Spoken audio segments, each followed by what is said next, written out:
सांगली लोकसभा मतदारसंघाचे भाजपाचे उमेदवार संजय काका पाटील यांच्या प्रचारात आज योगी आदित्यनाथ जे उत्तर प्रदेशचे मुख्यमंत्री आहेत आणि भाजपाचे स्टार प्रचारक आहेत यांची आज जाहीर सभा होते। सायंकाळी 5 वाजता सांगली मिरज रोडवरील चिंतामण कॉलेजच्या क्रीडांगणावर भव्य अशी जाहीर सभा योगी आदित्यनाथ यांची होत आहे। यात सभेच्या पार्श्वभूमीवर भाजपाकडून सभेची जय्यत तयारी करण्यात आलेली आहे। आपण पाहू शकता सध्या आपण या सभास्थळावर आहोत आणि सभास्थळी जर पाहिलं तर भव्य असा शमियाना उभारण्यात आलेला आहे।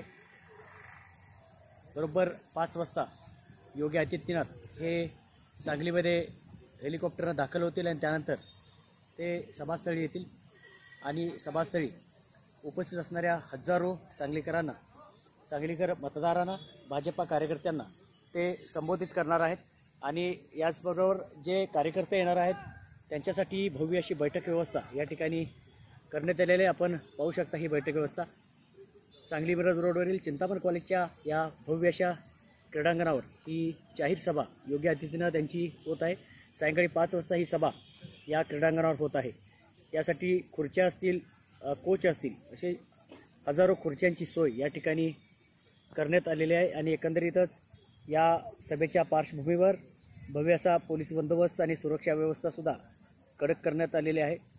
सायंकाळी 5 वाजता भव्य अशी सभा ही योगी आदित्यनाथ यांची या ठिकाणी खासदार संजय काका पाटील म्हणजे जे भाजपाचे आता विद्यमान उमेदवार आहेत, भाजपाचे सांगली लोकसभा मतदारसंघाचे उमेदवार आहेत, याच्या प्रचारार्थ ही सभा होते आणि या सभेसाठी सांगली लोकसभा मतदारसंघातून मोठ्या संख्येने हजारोंच्या संख्येनं भाजपा कार्यकर्ते, पदाधिकारी, मतदार हे सुद्धा मोठ्या संख्येनं उपस्थित राहण्याची शक्यता आहे। व्हिडिओ जर्नलिस्ट योगेश मानेसोबत दीपक चव्हाण, जय महाराष्ट्र, सांगली।